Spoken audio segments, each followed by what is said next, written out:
Dopo la presenza alla BIT di Milano, Borsa Internazionale del Turismo, il marchio d'area della provincia di Agrigento, oggi libero consorzio comunale, è stato presente anche alla più importante fiera del turismo in Germania, l'ITB di Berlino.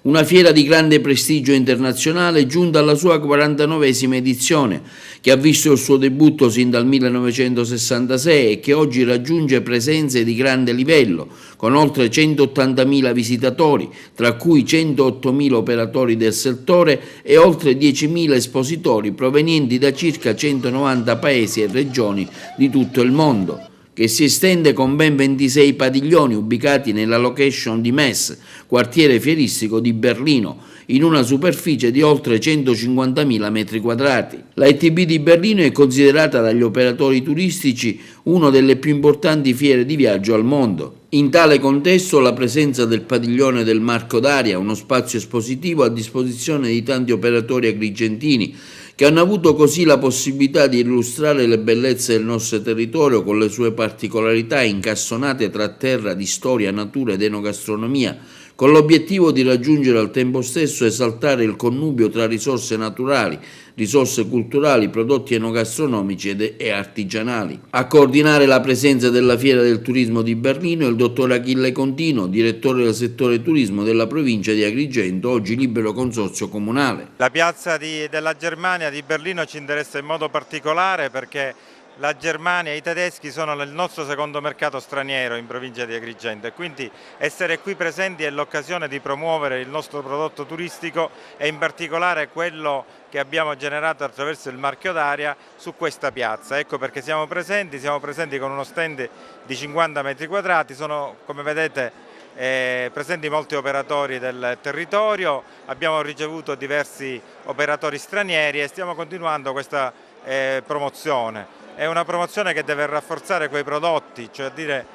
la Valle dei Templi è il prodotto che ci sta attorno e il turismo di relazione, sono i due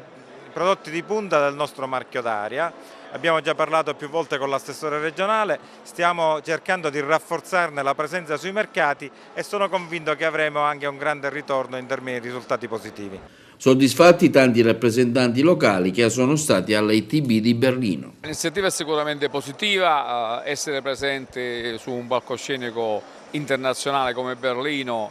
dà la misura del nostro impegno a voler sviluppare tutto quello che è il turismo e il turismo rurale in particolare del nostro territorio, perché riteniamo che oggi questo è, come dire, sarà la volta per il nostro sviluppo. Il comune di Sambuca è diciamo, uno dei comuni che con le strade del vino fa parte attiva a questo marchio d'aria. Abbiamo cercato di partecipare e di contribuire, anche se con una maggiore partecipazione delle aziende, però che a breve sicuramente nelle prossime iniziative ci sarà, che metterà in risalto quelle che sono le peculiarità del territorio. Un'iniziativa assolutamente di spicco, di rilievo, che permette di stretto di star dentro il marchio e secondo me a pieno titolo, anzi ne diventiamo pure una nicchia in termini di turismo relazionale che da anni ormai portiamo avanti, non solo a Sant'Angelo ma anche in tutto l'entroterra agrigentino. La novità di cui parlavi è che accanto a questa ospitalità diffusa da un po' di tempo ci siamo inventati questa idea della ristorazione diffusa.